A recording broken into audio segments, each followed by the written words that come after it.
All right then. Alright then. I'm a bit worried about these larger rooms, because if there's some kind of large monstrosity here, it's probably going to end up fighting against it in a large chamber like this.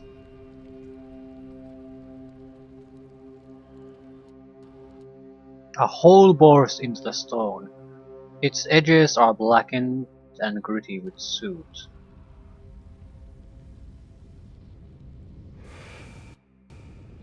We'll stand ready, Commandant. Yeah, everyone seems to be running in that general direction. That's the last stand they made.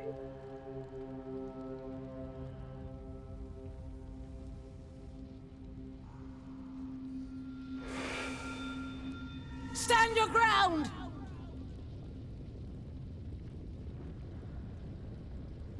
In some ways, I'm sort of sick of this thing. The plotline where the dwarven the city of greatness,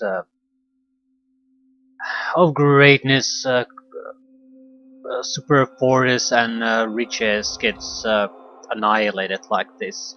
You never get to see these cities, or never get to actually see them more functioning while they're at their prime. It's always on the decline or after they've been destroyed by some kind of an outside threat like this. Fetch our best armors. They must stand up for the heat.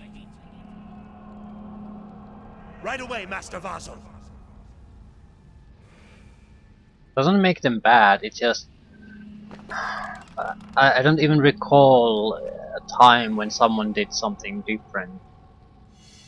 Naturally there are dwarven settlements that aren't always destroyed, but nothing like this. It's always... A simple This was the that settled. greatest fucking thing since sliced bread, and something came and it got destroyed. It's an eye. Adra eye. Quest item. Adra spear that's carved looked like an eye. I'm guessing there's a dragon or some kind of creature like that. Fire using anyway. Armory key. Cracked skulls and splintered bones lie in a jumble. Most of the remains have been ground into dust.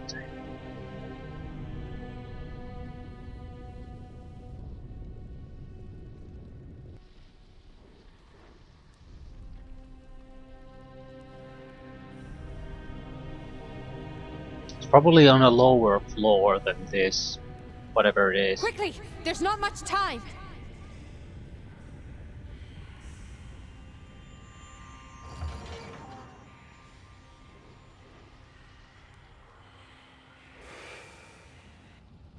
Alone, we've never introduced this much essence into the White Forge.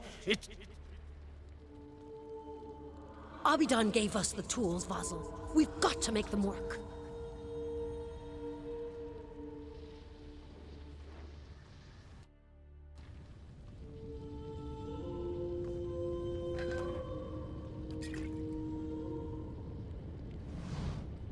Your skin prickles as you approach the vat. It seems with soul energy. It teems with soul energy, with lives spent and stored thrice over. Essence roils like churning water, running over ancient pipes and gears. But there within the vat itself lies a heavy stone disc, rune engraved and pale as bone. You feel a chill run up your arm the moment your fingers brush the disc's surface. Whispers erupt from the stone around you, and out of that chorus rises a single steady voice. Stop! These methods belong to us! To the Pargrunin!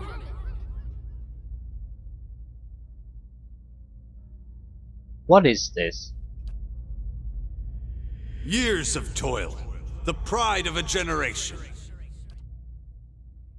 You would steal from us? From the... Abidan himself. You will regret your trespass. You hear a grinding, clicking noise in the hall. Something moans and snarls outside.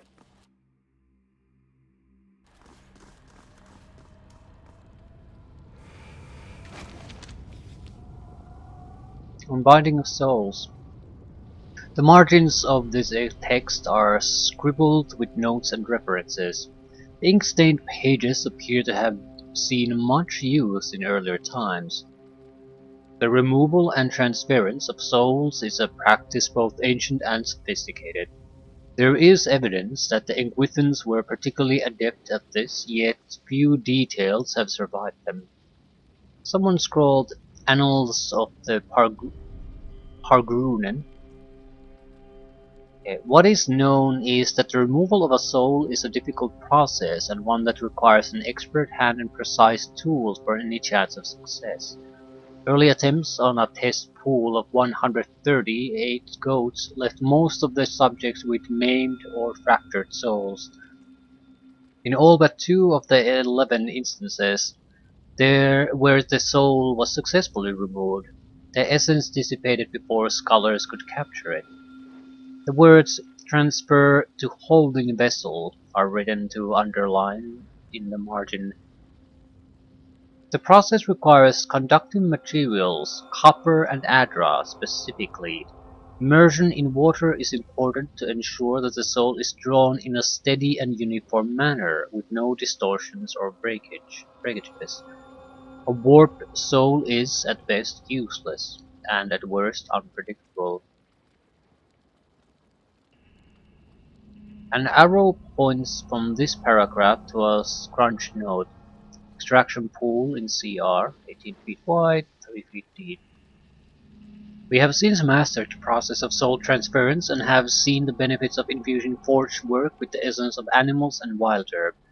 That what remains to be seen is whether we might see greater gains from using the soul of Kith, where we would produce the appropriate subject, and how much personality and autonomy we would want to leave intact in such cases.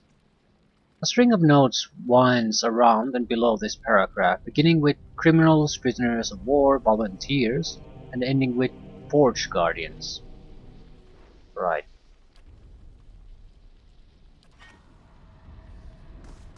I wonder if we To could rescue whispers some and of the shadows. dwarves. I mean, if they've been put on a holding vessel all this time, some of them might have I can do survived that. this. We could That's restore them settled. in artificial bodies.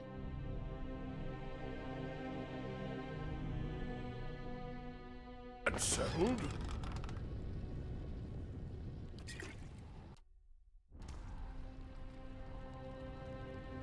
Yeah, there should be a fight here. Hey. Keeping an eye out. Now this I haven't seen before.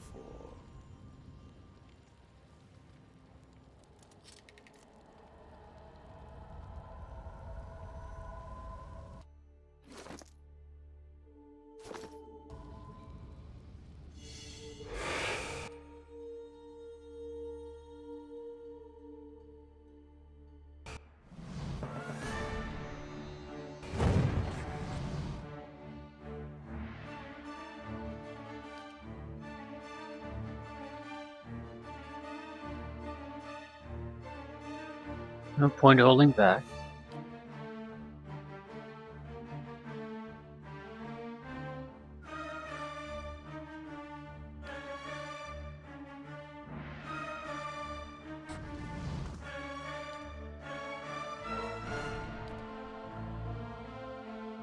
That's it, we don't have a lot to throw their way anyway.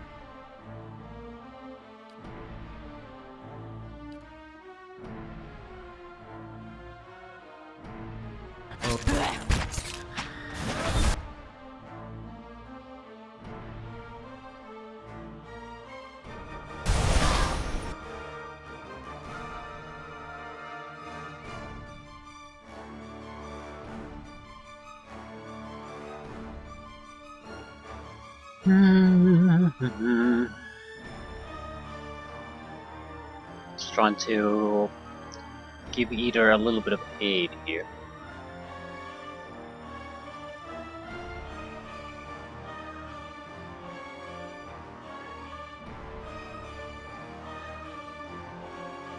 These two guys probably don't have a lot of damage reduction. They have some. Hey,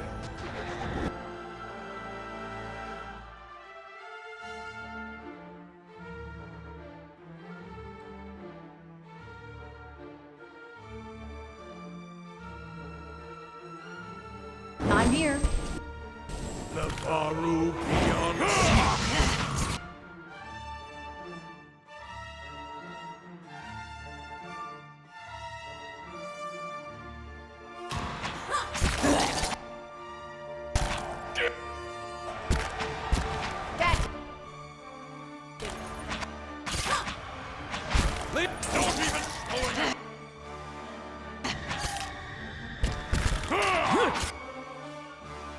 Battery Siren. That's pretty much the only thing still left. And we're definitely resting after this. breathe.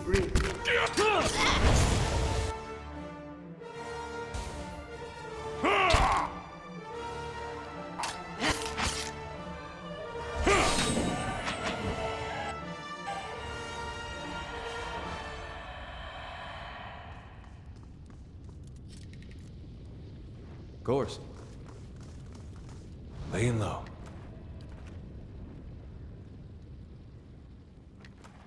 Surely they can offer something worse than this.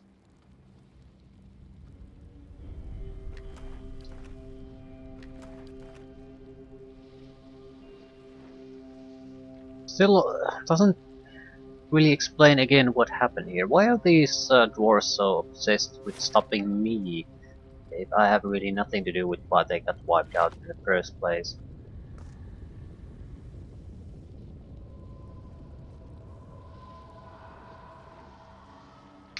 Right, I do need to rest soon. I have spells left, but I've Hey. wasted a lot of the important Hmm? spells. Right. Hey.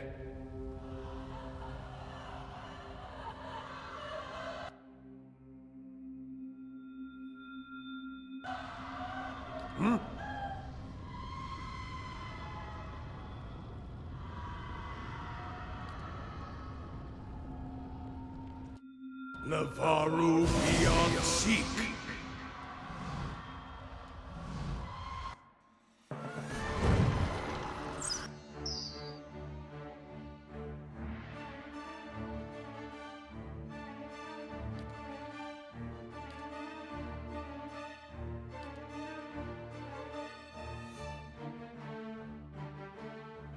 Not that much I can do. What?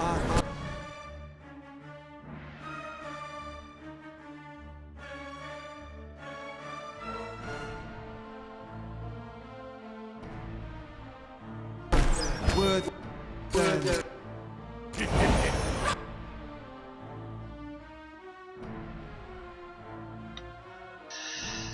Ah, Kinda stuck over it.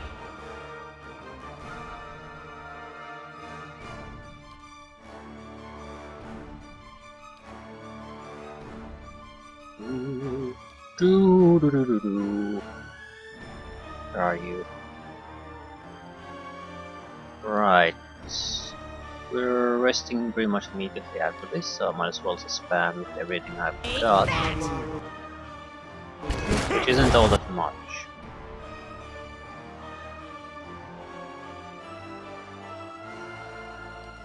Not like we have terrible abilities or...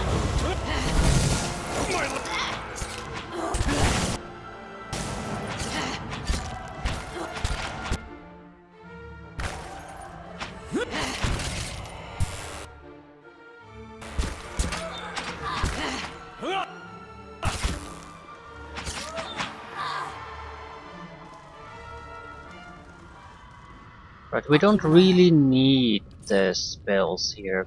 The problem now is that if we stumble upon something serious, I really don't have the typical spells I need to use to get things to go my way.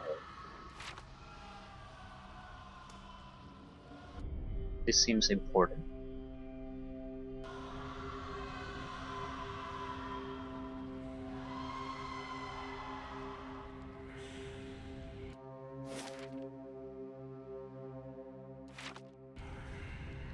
Abidan, guide us.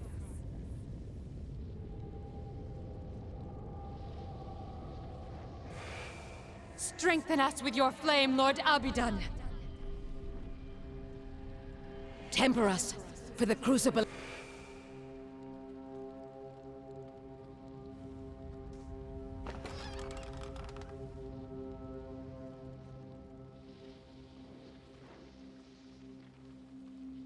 Hmm. Something about Abaddon.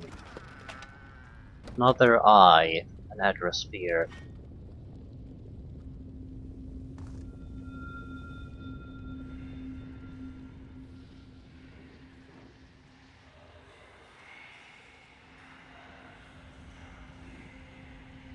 Broke through here too.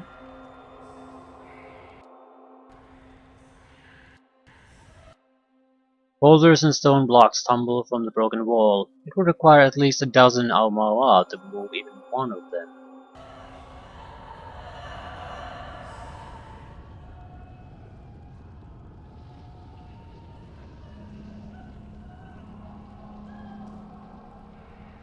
Yeah, that's not exactly a great sign, is it?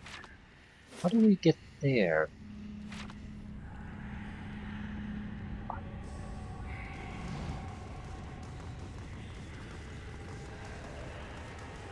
Good thing I'm freshly greased.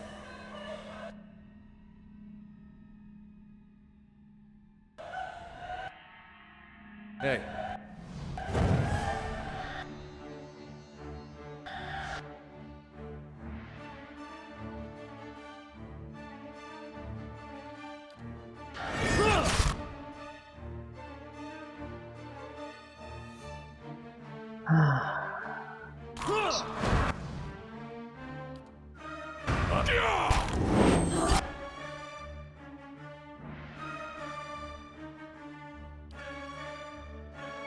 Spot on!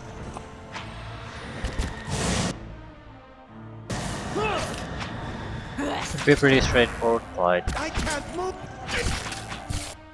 Electricity will kill them even if they happen to paralyze me, so I'm not worried what will happen here.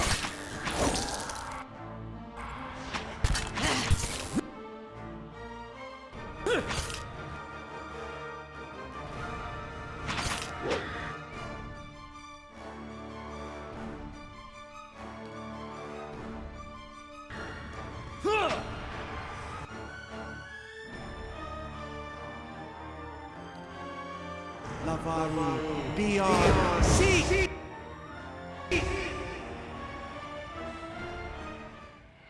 Greenstone Staff upgrade. All soulbound upgrades are complete. Grants Iron Skin to Perez. Superb quality staff. 5% chance to petrify on hit or on critical hit. Grants Beetle Shell to Perez. Nature's Mark on critical hits once per encounter. Decent crush damage. I don't care. Yes? Go back to fists. Fisting is where it's at.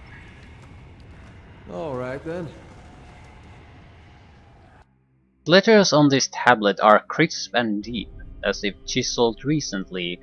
They read, "Though our towers of stone are surrounded by gates of coral, we are Pagrunen still. Write our names in the halls and your hearts. Your halls and hearts."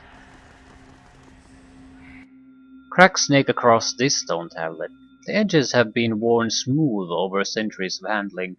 It reads, "We who stand shoulder to shoulder alongside the oldest of Kith empires send you forth. Honor us as we remember you." The corners of this tablet are chipped, but it's otherwise in good condition. "We plant ourselves in a strange and wild land, but remember well our roots. Though we are distant, know us still as kin."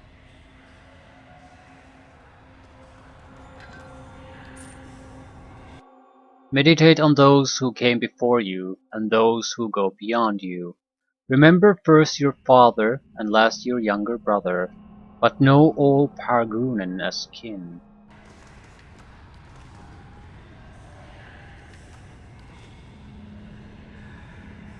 at a door. So we probably need to do something and we can open the door. Not a sound. I can do that. That's settled.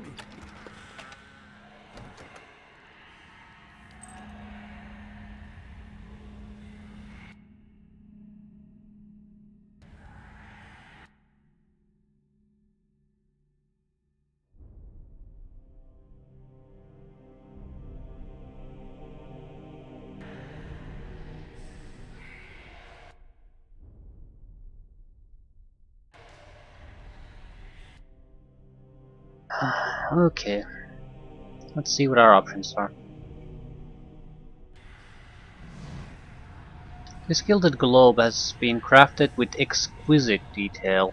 Mountains of hammered gold rise over mirror-smooth seas, and the rivers that carve the continents are as thin and neat as if they'd been carved with a razor. Three perfect sapphires mark locations in Rawatai, Old Valia, and the Living Lands. The bronze band that circles the globe is inscribed with three repeating lines. Remember old Paragurunen, from the oldest before you to the youngest who follow. I don't know.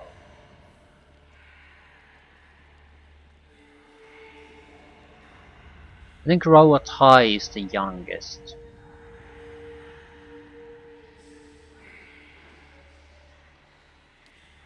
Rounded sapphires are just large enough for you to press them with your thumb. You test them and feel some kind of spring-loaded mechanism beneath them, but you can't determine anything further.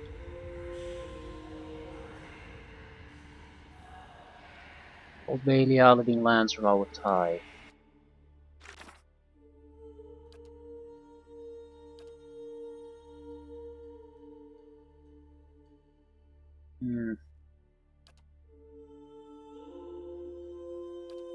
Alien Republics. Mercantile power and former colony of a larger, more ancient nation, Old Valia, right? The republics lie to the south of Durwood.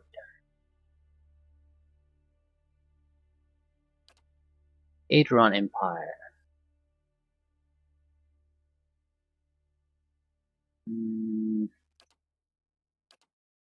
Air Glenfat. No, this is... Is the Valian Empire really the oldest? The letters crisp and deep as tissued recently. Surrounded by gates of coral, we are per Pargumen still.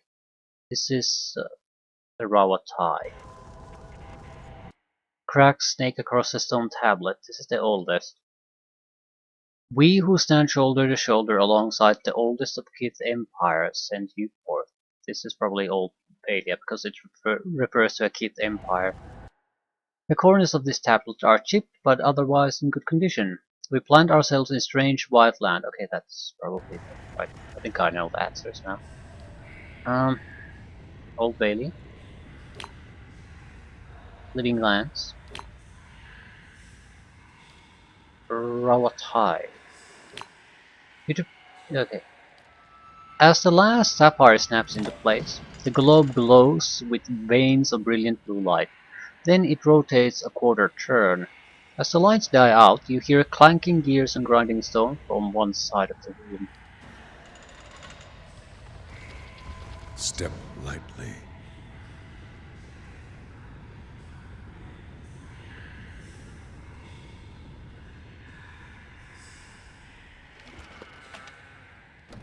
Crap. Wood Wisp. Unique battle axe. Looks like...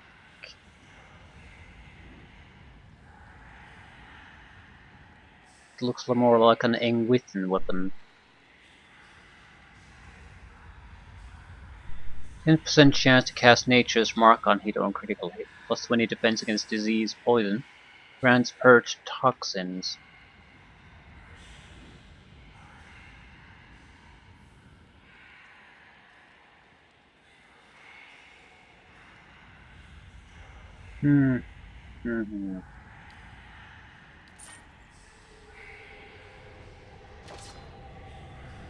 Raises a spiritual power, does 10% spell damage.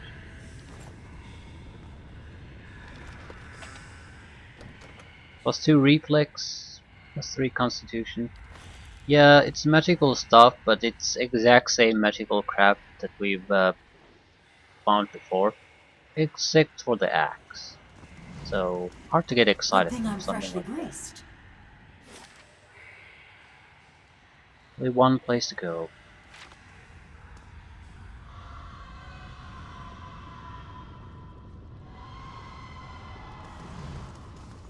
Not a sound. I think not sure if I want to rest here. We should rest, definitely, because of the spell use and health. Problem is, fuck it, rest. It's not like we're lacking in resources.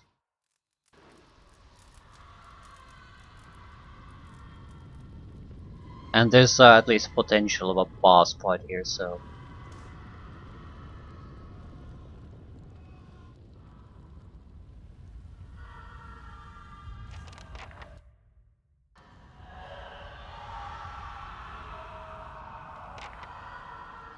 It looks as if these skeletons were once stacked, but they've fallen apart as their connective tissues have rotted away. These would be the Forge Guardians, I think.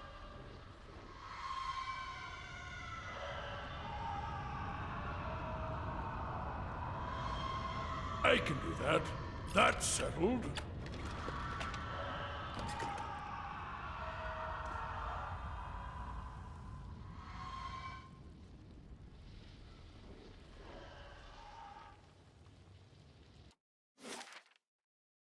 Battery Watchtower.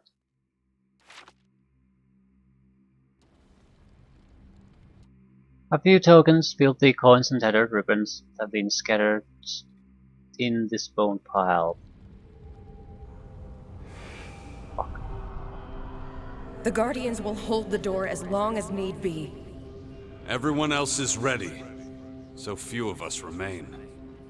Lord Abidan, guide our hands and steel our hearts. Give us the mercy of your forge.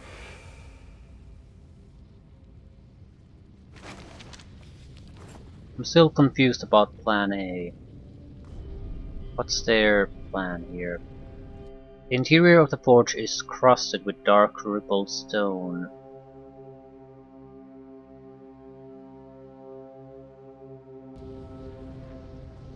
Abidan worshippers. They pray to metal and ignore the fire that shapes it. Little wonder they didn't survive.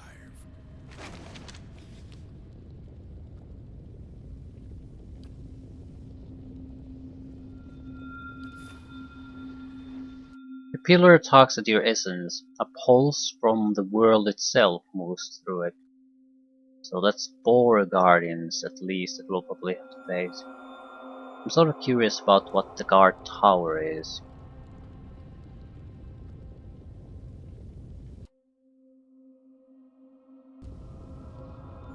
Maybe it's just an easy exit. But I'm not leaving before we get the shield stone and manage to figure out the thing on the upper floor. Large stone dragon's skull stands silent vigil at one end of this circular chamber. Within its maw is a network of steel dividers, tubes and vents, indicating that this impressive construction served as the furnace for the White Forge. There is a shallow basin at the foot of the furnace, and in the eye socket of the skull itself are golden rings, evidently meant to house some manner of gem or instrument. Right, examine the forge. The dragon skull gazes down upon you with hollow eyes. Both have gleaming gold rings worked into the sockets, and both of these stand empty. In the basin of the base of the furnace, you note a rectangular gap as if something once sat within. I think we have all the pieces. Place the stone disc. You place the stone disc into the basin and find that it fits perfectly within the hollow. For your eyes, the distance of its own accord, rotating this way and that before finally sinking into position. You feel a faint vibration through the skull. It grows in intensity until the very ground seems to shake, loose cobblestones rattling in their settings. You leap from the furnace and confront what is coming.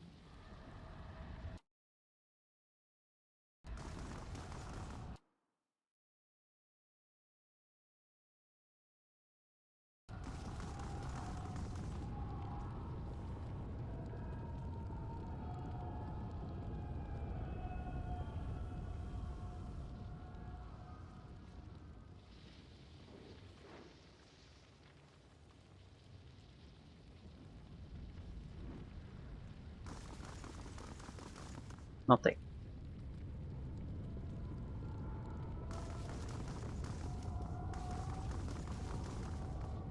Laying low.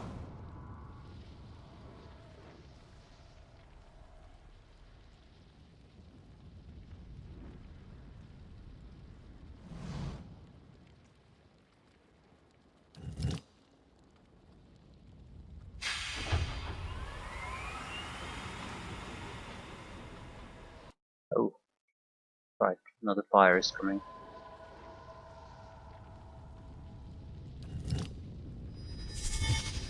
From deep within the furnace comes a startling metallic screech, as if some hidden mechanism has come to life. From the vents around you rises hot stale air and the glow of rising fires. A gust of hot air erupts from the stone dragon's maw. Molten ore drips from the basin, and dark billowing smoke begins to gush from between the skull's fangs. You hear another rending shriek, but not of machinery.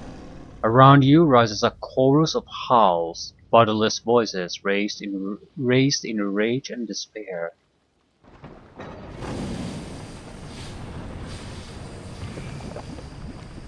Remember yourselves, Pargrunen! Defend the battery! Well, not exactly a shock here. This is not a good place for us to fight, though.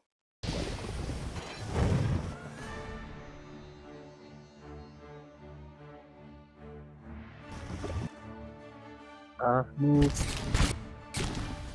Move, move. Move. Keep fucking moving, you pieces of shit. You cannot have the cleric there as the first guy. Makes you rest easy.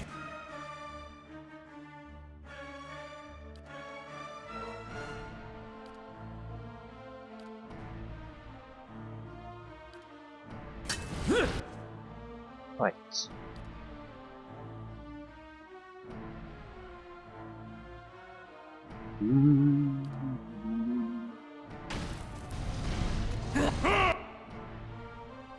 Feel free to do something.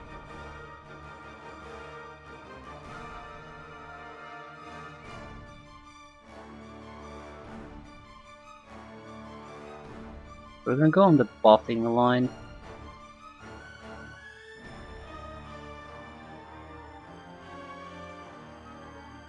There are vessels, though.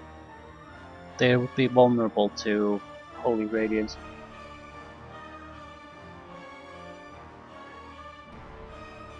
Is that really the best we can do?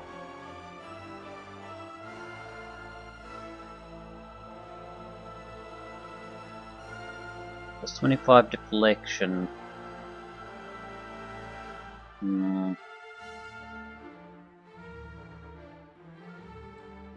Section result. It's actually very nice. You fucking move. Thank you.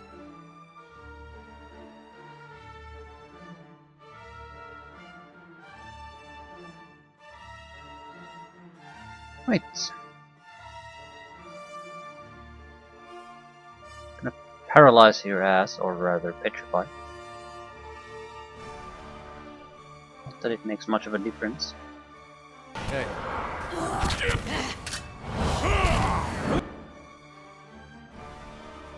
This is gonna hurt.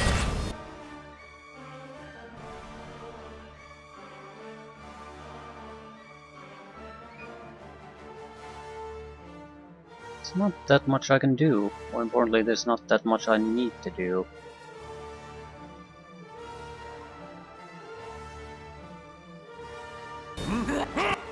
I screw him over. Yeah, these are capable guys, but they're not like the game boss fight or the Adder Dragon type of fights. They're much weaker. So we certainly shouldn't have too much trouble here.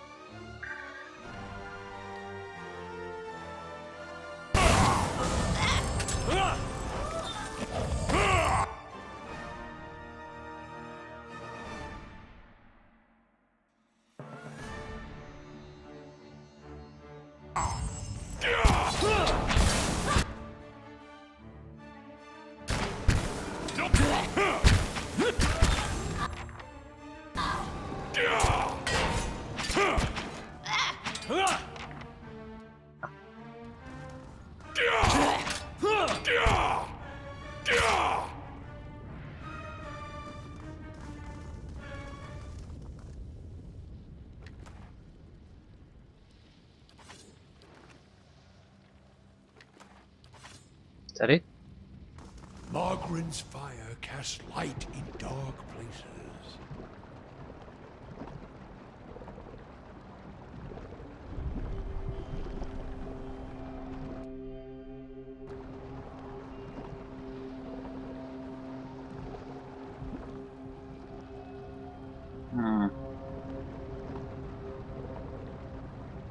Well,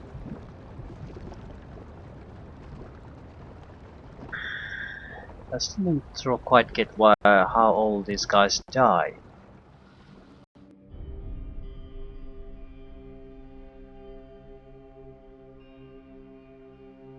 Because there clearly was an outside threat.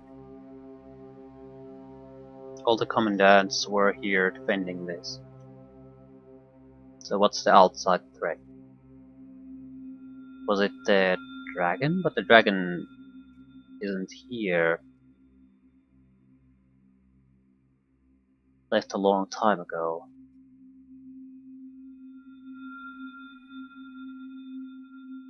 And it didn't seem like it would care.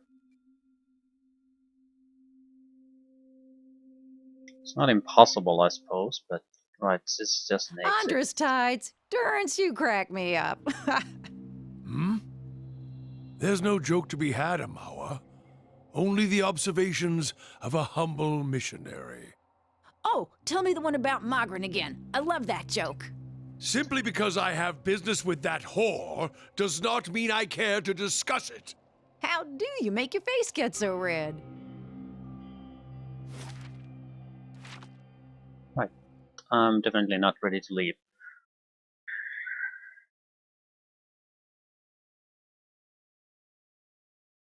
I guess this would be White March Part 1. Get into the bowels of things, light up the fort, report success, what we do. And then something else happens, because this clearly feels like there's a missing piece here. What we know about this, it doesn't really explain why the dwarves all disappeared here, not really. It would explain why they weakened quite a bit, but it's not an answer. It's not a satisfying answer to things.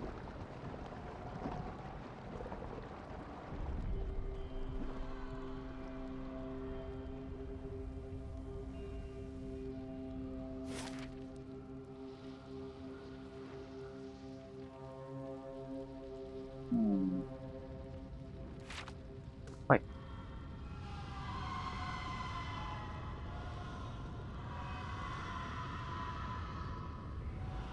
Now that the forge is on, maybe something has changed. Maybe something will change.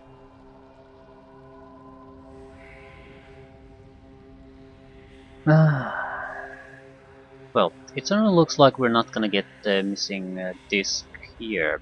It's probably hidden either in the first floor or in the mines area. We also haven't traveled with the mining cart yet.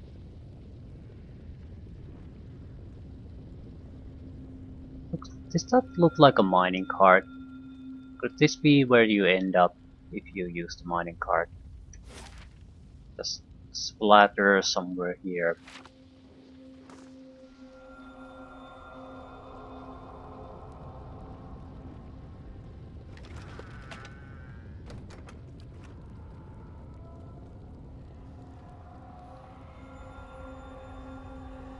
Yeah, something pulled this construct apart like a child's toy. We made nothing that could do that.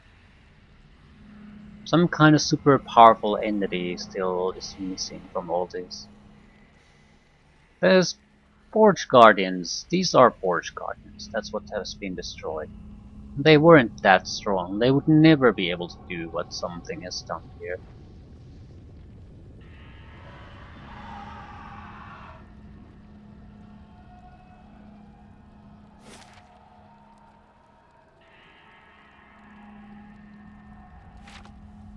I don't really expect us to find anything here, but might have missed something. The supplies.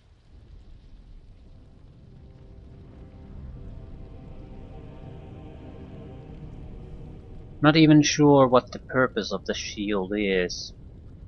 Because it sort of looks like we can just take the item, the flail that was there without any problems. Is it shutting down some kind of security system, or is it basically providing you something extra if you manage to do it?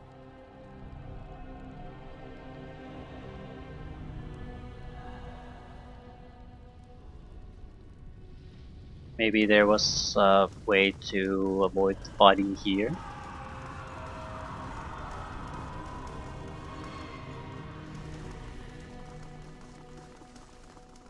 Don't know.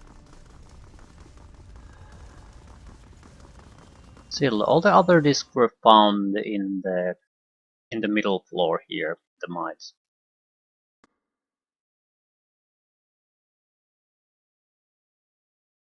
I'm not sure if I missed something in the first floor.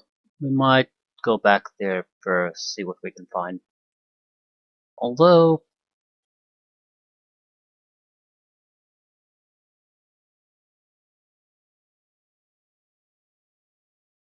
the other discs were on the mines level, so why not the last one? Not a sound. We're gonna go on a little right though. Yeah, minecart tunnels. Full of remembrance. I feel like if I would have done that, I might have had these troubles. Maybe I didn't visit. No, I didn't visit the minecart tunnel. That's for certain.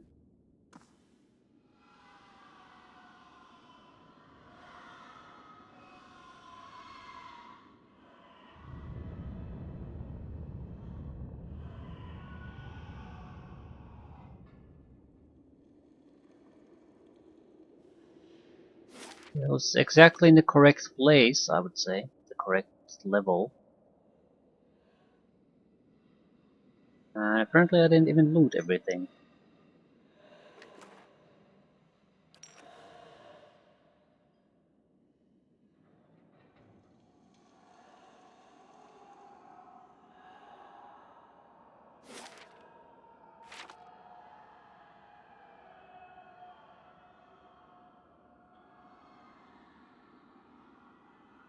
Right.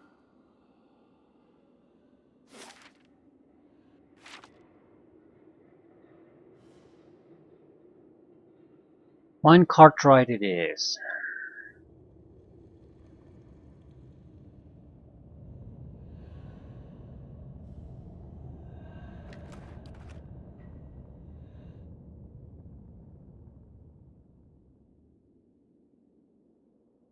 This could end up very, very badly. It's not like I can just walk away from it either. Climb in. You and your allies clamber into the minecart in a graceless jumble of jabbing elbows and weapons. Pull the lever. With a shriek of grinding metal, the lever slides into place. The cart gives a mighty shudder, then starts rolling slowly along the track. The minecart moves downhill and quickly gathers speed. On the next rise, it becomes clear that there is some form of enchantment upon the tracks. The cart loses none of its momentum. After a sharp turn, you find yourself rapidly approaching a fork in the tracks. One track leads left, the other upward on to the right.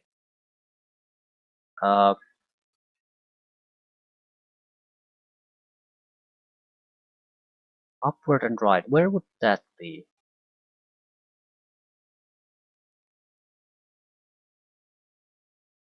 Look around quickly. You notice another lever set along the side of the tracks. A minecart hurtles toward it. Grab the lever as you pass. That's desperate. It has to be someone who has high dexterity. I have no idea who that would be. Uh, Devil of Karak?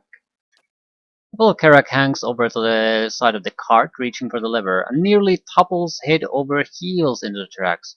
By the time Devil of Karak is pulled back in the cart, the level is out of sight. It might. Is it dexterity? Is it athletics? What the fuck was the test? Okay. The minecart rattles away noisily down the tracks, turning here and there as it follows the tunnel.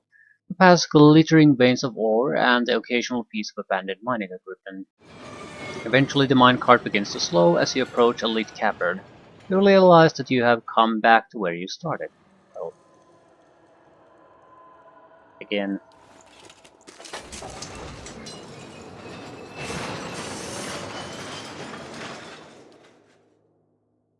I'm going with Zahua. He would be very athletic. In a show of agility, Zahua manages to hang over the side of the cart and grab the lever as it comes along. The lever slams into place and the impact nearly knocks Zahua out of the cart. There's a grinding noise and then the tracks shift ahead of you. Just in time, the cart rattles onto the right track. After a dizzying series of turns and twists, the minecart slows then stops at the entrance to a new cavern. Yay! Ooh, good thing I sold most of my jewelry.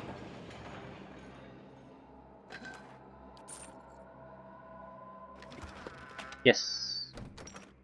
Missing piece. Right, mystery solved.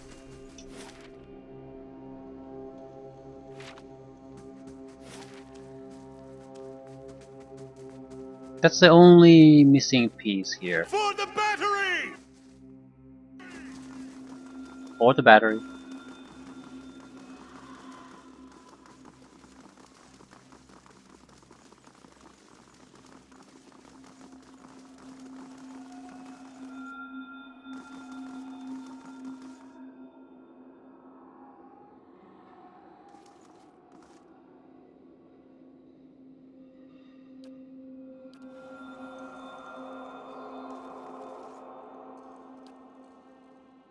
Right. What exactly happened? You hold the symbol in place, matching its protrusions against the holes in the circular depression. They align perfectly. Gentle push is enough to slide the symbol into its receptacle. You hear a faint clicking sound behind the stone wall.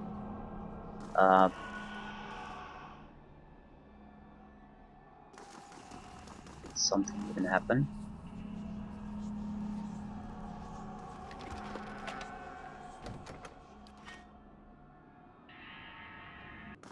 These are Abidan's treasures! Keeping an eye out.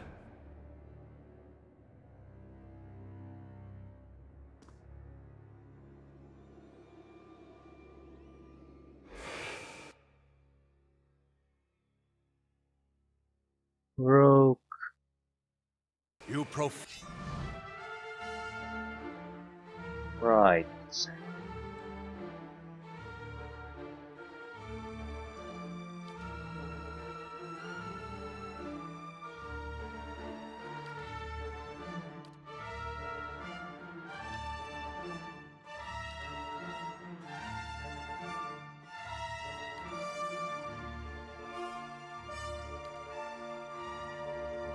Don't really care what we do. Train Abidan's sacred ground.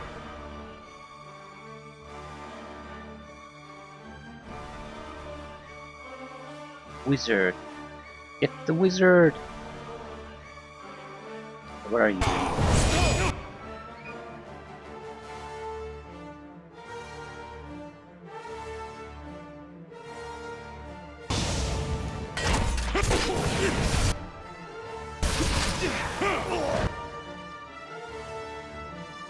Well, the fight is starting to be pretty much over already.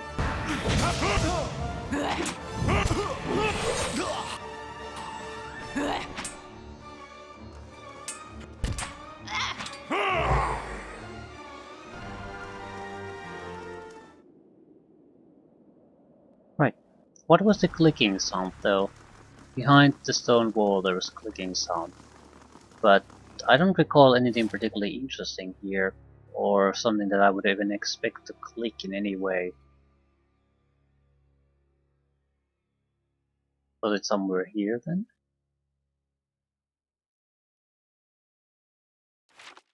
I mean, we had access to the foundry through other means, so I don't think it was that.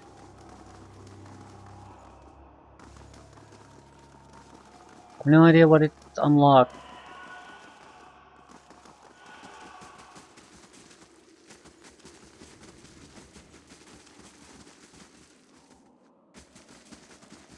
None whatsoever. I can't even think of anything that we might have missed.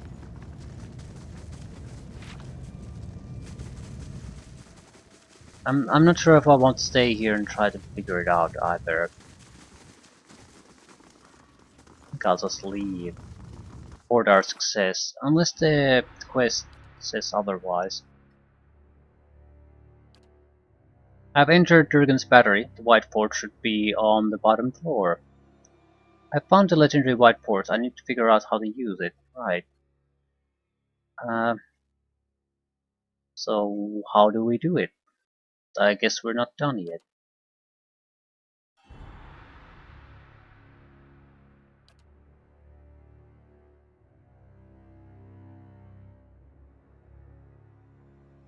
The cursed sword. Whirling agent of copper, adra, and stone. Copper and adra is very common. Not sure what the stone refers to. Seek the whirling agent made of copper, adra, and stone. Awaken first your essence so that you may atone. It might not be in this section at all. It might be referring to areas in the core game. I can't think of really anything that I've encountered here that would fit. Abbey of Fallen Moon. Secret Android Temple where Maniha has been ordered to dispose of several tokens. I have no idea where this is supposed to be. Then minor tasks. Fisherman's Penance, Songs of the Wild.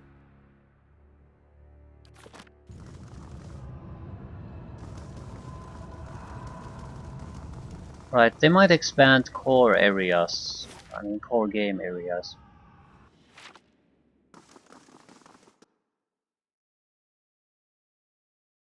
But surely there should be hints somewhere. Have I met Andra's servants before? Maybe? I don't recall. We still haven't really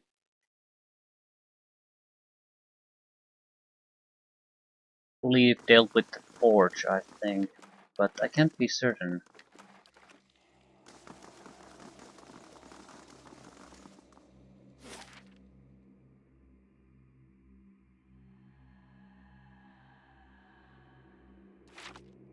I mean, I don't recall having any interaction options left there, so that's more or less why I left. Didn't have anything to do anymore.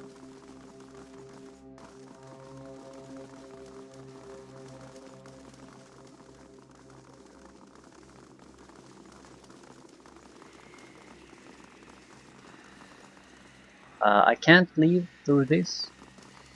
No, yes I can. I guess I can report what has happened so far, even if it wouldn't consider the quest completed. I probably would still be able to report on other things, and I could get a confirmation about do I need to go back and do something or not. I do have materials. It seems like we should be able to work something.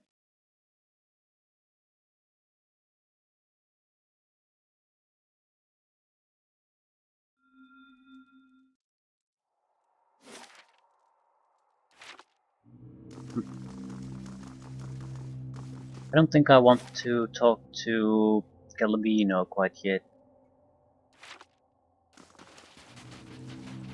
It's night time, we might be able to do the quest he had set for us.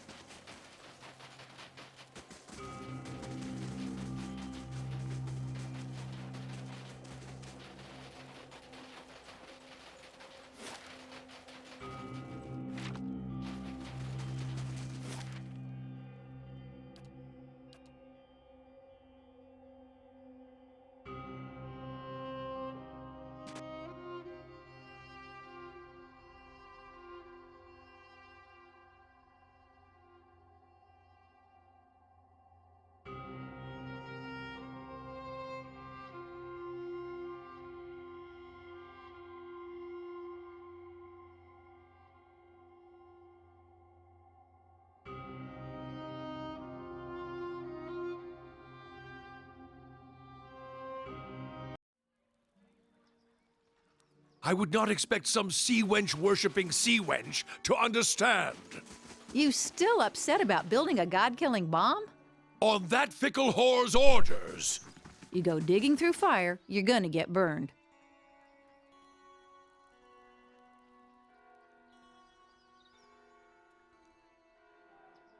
And let's report what's happened so far.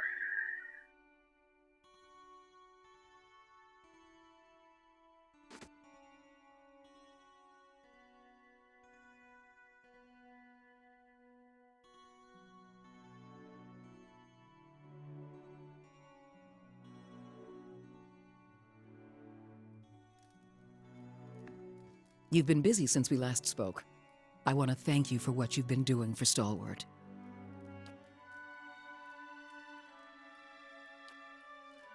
Right. Any luck with Durgan's battery? Clearly, something's still not done. I'm not super surprised about that. It felt unfinished. The problem was I didn't spot anything to interact with. So what exactly was I supposed to do there?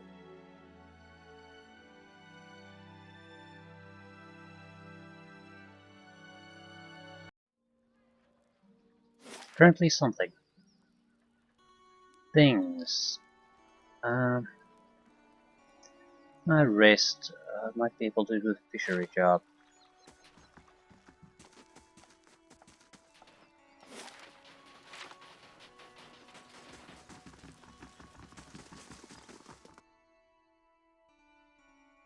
It's probably too late to do anything now.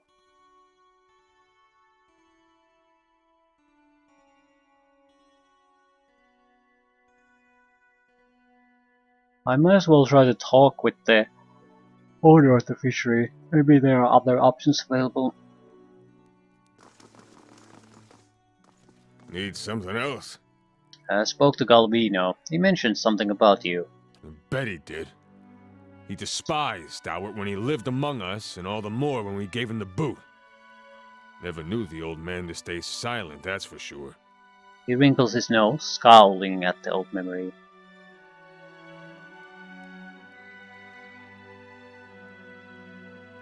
Yeah, that sounds like him. I'm sure it wasn't important. When a man's full of that many words, some of them are bound to be nonsense.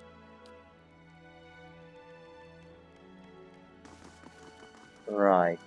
We'll probably have to rest at least twice. I can buy supplies from someone. I don't need to worry about wasting supplies. And there are extras in the Dwarven Fortress anyway.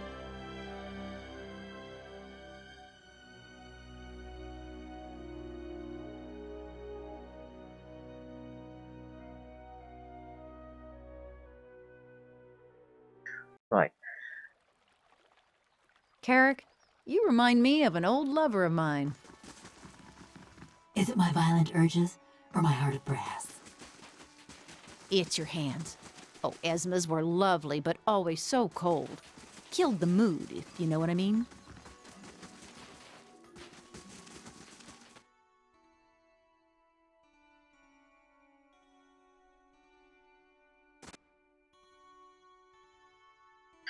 We need to rest at the inn.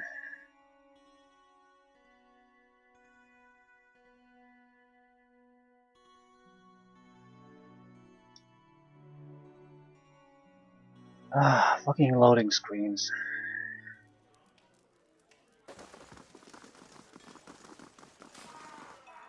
Heard the good news. Must have been grand stepping into that fortress.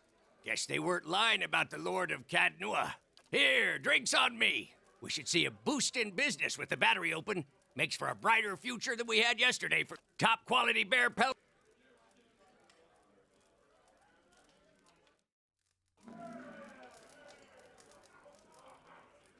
Back to warm your hands, eh? Well, top quality bear pellet. So for some reason he knows I've opened it, but the woman who gave me the quest itself apparently has no knowledge of that. Ah.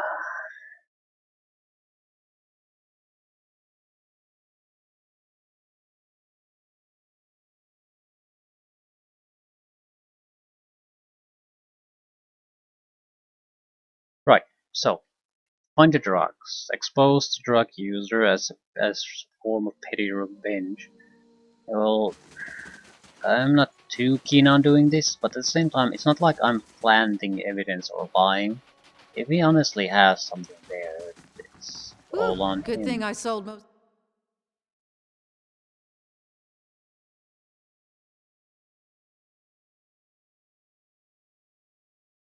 Not sure if it's worth anything.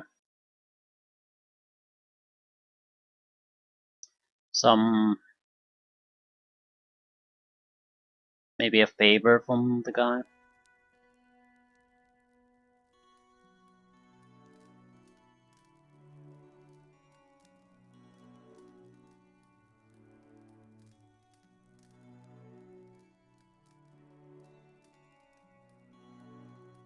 Where is it supposed to be?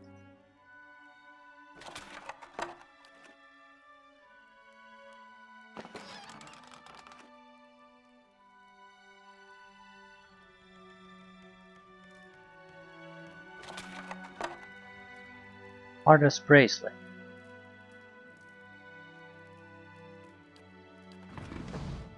You reach into the barrel to find a bracelet. A thick aura of essence clings to it, fresh with memory. You feel yourself drawn into it. So we'll expose him as a murderer. With the memory, you stride into the fishery. The floors are swept clean, but the wood is still splotched with snow melt and fish guts. A man hunkers in the corner, his head nodding forward as if in sleep. He looks up drowsily as you approach. It's Grinday. His face is youthful but sallow, and his hair hangs in stringy locks. You feel a pang of anger and pity at your brother's debauchery. Arda! His voice is little more than a croak. It's past midnight. Your throat feels tight. Grinday wipes at his nose, then examines the mingled blood and powder on the back of his hand. He shrugs. Your fingers clench around coarse, thick fabric. Your father's best wool cloak tucked under your arm. Science Bay or fucking Air Glunfath, I don't care! He picks up the cloak and looks at it with some same sort of dull wonder. He wipes his nose on the lining. A sudden rush of fury leaves your limbs weak and raw. The neighbors, everyone. Yeah, she threatened to tell them. About what? He mumbles, turning his words from a morass of snot and saliva. The money missing from the fishery coffers? Or heard Tana talk about losing a golden duke? You whisper, afraid even now that someone will overhear you and the words scorch your throat. Every time those merchant wagons roll into town, you've got coin enough for a few bags of ripple sponge. Grinde blinks back at you. No, not that.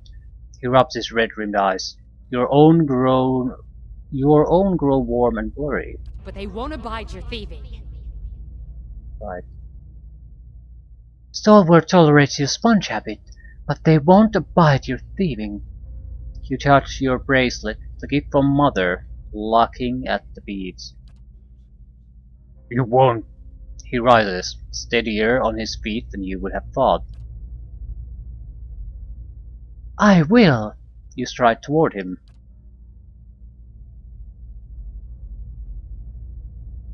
I wouldn't have shamed Mother and Father while they was living, and I won't let this keep up. Your anger swallows the last of your pity. Anger at him for putting you in this position, for doubting your resolve, for failing to see you're close enough to smell his stale, sour breath when he pushes you. You fall, watching his widening eyes as the ceiling is spinning into your vision. Isn't this just like him? Grinde with his fool tantrums, never thinking of anybody but himself, and now you're going to be nursing a headache for a week. Just goes to show you can't help some people, but you remember him too, your baby brother, running through the snow, slipping, falling on ice, and you're slipping, falling, and there's a table behind you, but it shouldn't. Memory ends abruptly, jolting you back into the present with your heart hammering and your palms sweating. Accidental killing then. The fishery door creaks open and in walks Grinde staring at you and the bracelet, in surprise and outrage. His face drains of color. You take shelter in our village and then ransack it like a common thief? You'd better explain yourself. You're the one with explaining to do. What's that supposed to mean? Arda didn't fall through the ice. You killed her right in this room. He opens his mouth to reply, but the words catch him in his throat. The guard next to him stares at the bracelet, recognition turning to horror.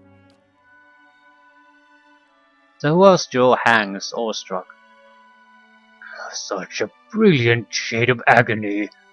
What fortune we are blessed with today.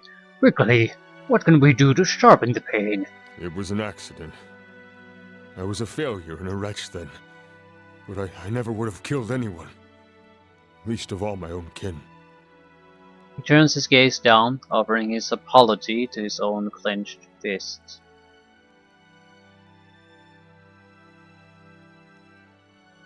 That's probably what happened.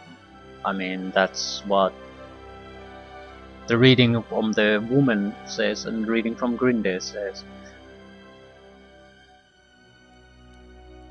Say nothing and listen. I gave her body to the lake, but I kept her bracelet to remember the cost of my own weakness. He loosens his hands and stares at the emptiness in his leathery palms. I ain't asking for forgiveness. I know I don't deserve any. My penance is my work on behalf of the village. And they need it, truly. You've seen the shape this place is in. Have mercy on Stalwart, if not on me. Let me do the work Arda would have done. That's my debt to Stalwart, and the only fitting way to honor my sister. You lack resolve and perception to do anything else. Pay me and the bracelet is yours. No. No, you can't get away with this. Toss him the bracelet. Very well. Here, take the bracelet.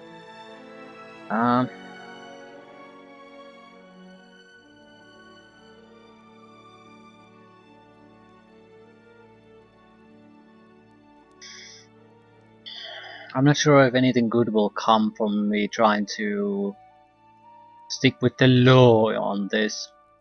For a few simple reasons. I'm very confident it was an accident. 2, it happened a long time ago, and he's clearly kicked his drug habit after that too. So the question becomes what good it would achieve at this point of trying to get him into additional trouble for this. I mean, in the real world, if you accidentally kill someone, you don't even always go to jail. I mean, you have to pay some kind of a consequence, but it's not always that severe. And has been a long time ago. And as far as we know, he has been basically, it was accident one-time thing, and he has been staying clean after this. People have already let it go. There was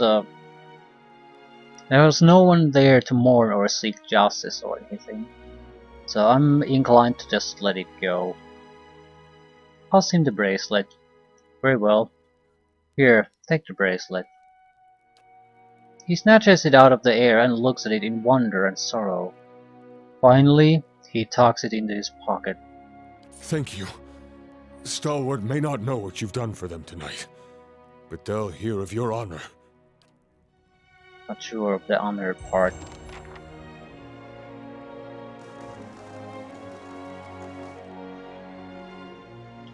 But what's done is done. I'm not that of a lawful guy.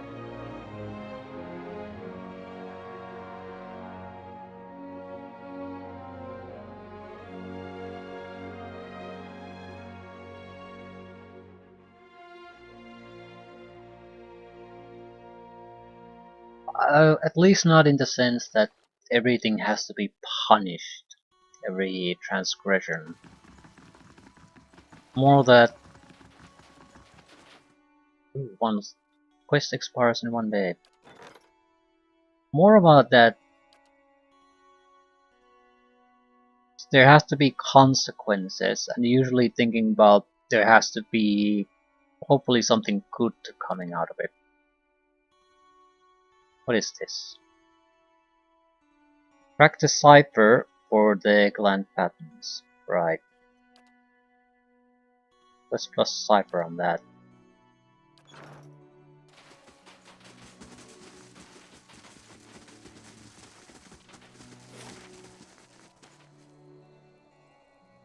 And back at the forge. Not sure what I missed.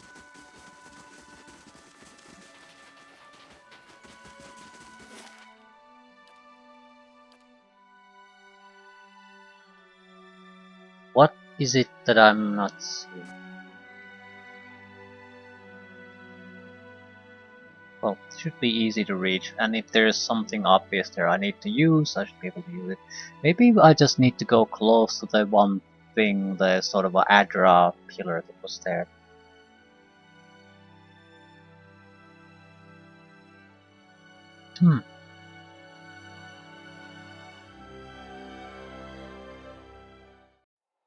Could be it.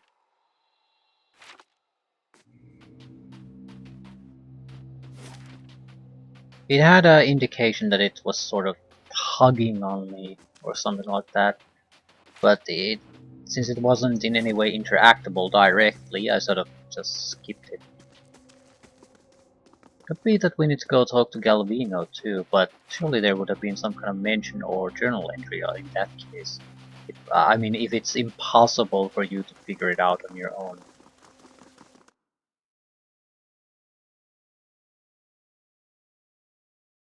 I'm guessing White March Part 2 has to be so we're gonna have to face the thing that screwed over the dwarves.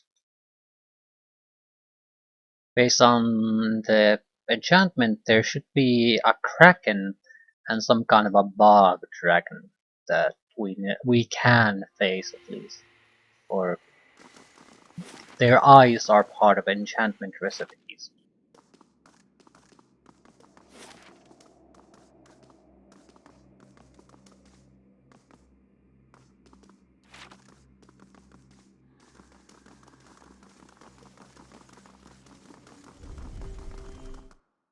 I'm just gonna go to the White Forge immediately.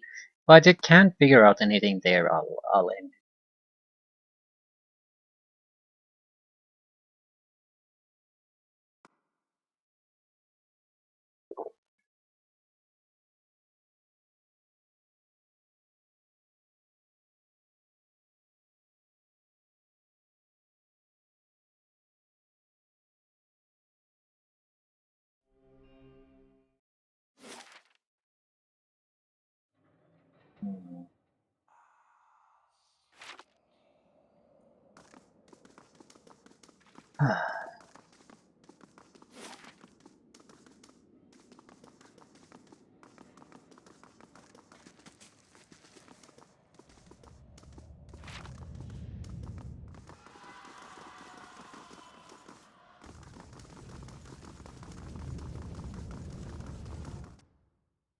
So, what do you want from me, game? So far, this first part of the expansion has basically offered a lot of soul-bound weapons. That's pretty much it. On any other front, the rewards have been fairly. I suppose the new selection of spells has been sort of useful, especially on the wizard.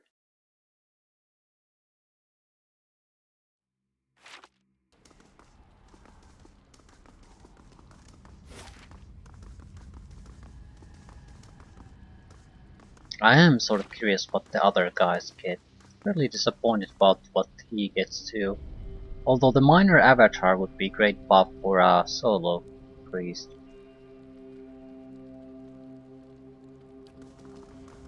Great and great. Okay, buff.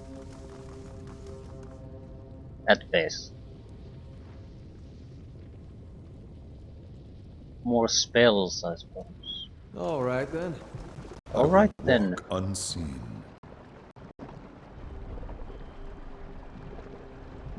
Ah, I can talk to it. Stop, Marauder! Our bodies are dust already. Must you profane holy ground with further violence? Did the height of our walls offend you? Did we cross your borders? Sail you weak steel? Tell us, why did you invade our fortress?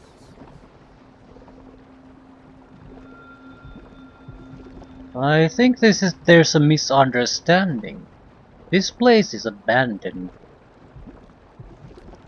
No, that cannot be. Abidon wouldn't allow it. Wake up, Exandru! This is why Abidan gave us the White Forge, that we might take up arms and deal with villains like this. Such a magnificent device, and she can only see it as a tool for war. She shames our grandparents, who wandered this continent and... Quiet, both of you! Can't you feel it? This chill. This silence. But you entered our keep and found it abandoned. Ruined. What happened to us? The official history is that you destroyed your cells, but it looks like someone or something invaded the battery. I'd never seen anything like them. Twice the size of any ogre, and positively fearless. They were... eyeless. Yet no matter how hard we fought, or how deep we hid, they kept coming for us. Why did they attack you?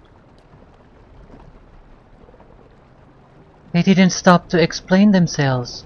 Yet I wondered at what monsters wilder might survive in a place like this. We should have taken our steel and pushed east. What's to say they didn't come from the east? From the lands Maroon so coveted?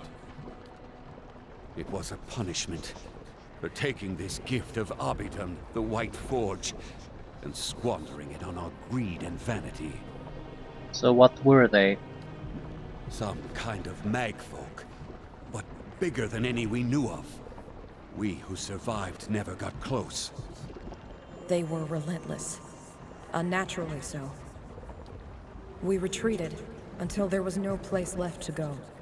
Until those of us who remained were here. Here, with the salvation Abidon had left us. You used the White Forge to channel your souls into the battery. Yes, using the same methods with which we had fashioned so much cold steel. So the dwarves never expired? Not truly. It was agony. Feeling your soul ripped from your flesh. Feeling every part of you torn asunder. But it saved us. Imprisoned us. It was Abidan's grace. Now, we inhabit the monument our people built to the White Forge.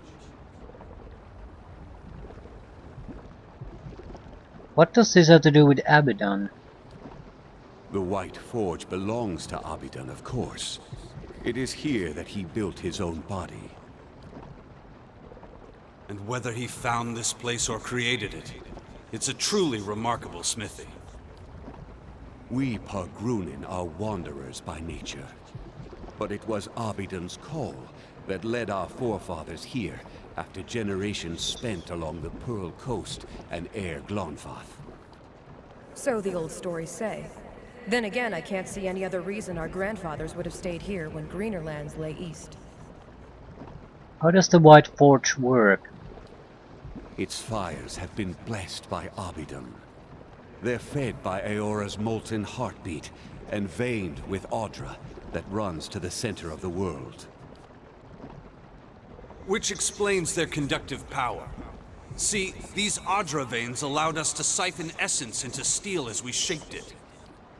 And that essence, the extraordinary heat of the forge, and our smith's skill is what made Durgan's steel so remarkable. I see. And now you're here in Durgan's battery. Stuck here, you mean? With all the others who sought to escape the Eyeless. To observe the passage of centuries in peace and solitude. That would be perfection. Reliving memories of a lost battle and feeling the gradual crumbling of these stones. Had we thought longer on the fate that awaited us, we might have chosen a quick death to this slow agony. Blasphemy! There's no greater honor than remaining here, watching over the White Forge. Well, I suppose that's one way to look at it. I only wish we could protect this humble monument better. Or do something. Anything. We were once among the greatest smiths in the known world. Tell me, do Kith still speak of us? Yes, and highly. You're still regarded as master smiths. That is good to know. It's only a shame that this legacy is nothing but a memory. The White Forge radiates a gentle warmth. It seems to... the heat from it seems to change with their mood. So gentle warmth is a good thing. Is this why you braved the restless souls of Durgan's battery? To recover the process of Durgan's steel?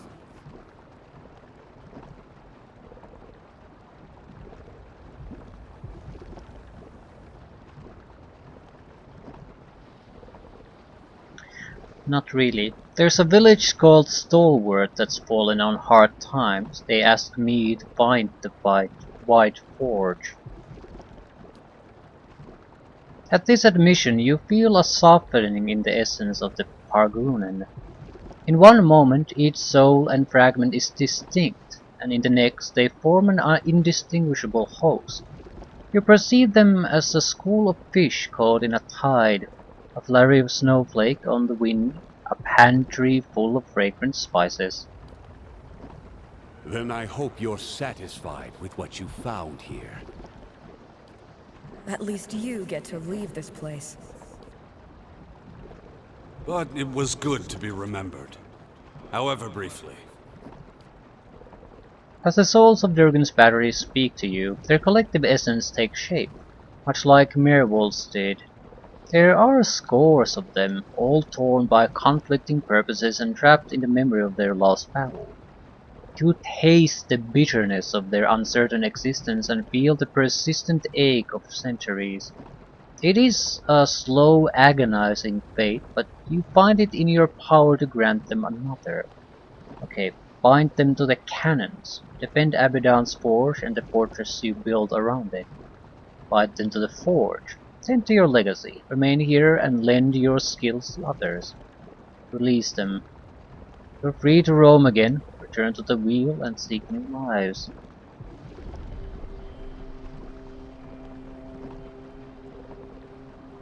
I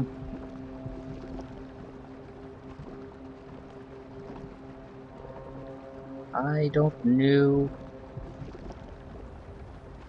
I'll bind them to the fort. Tend to your legacy, remain here and lend your skills to others. You feel a plunging sensation as the energy of dozens of souls rushes toward the White Forge. It buffets you like a storm wind and you brace yourself against it. Finally, the ether grows still again, and you feel new power radiating from the White Forge. It emanates a warmth that you feel in your soul. Yet you know that you could draw close to it without fearing the heat of its fires.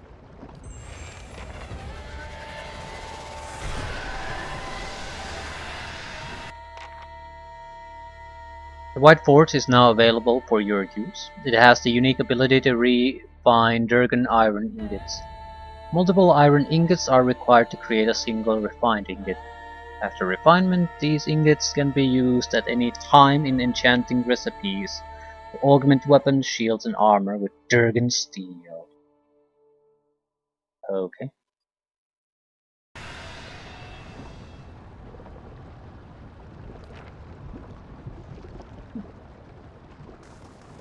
Guess that's pretty much the end of part 1 for us.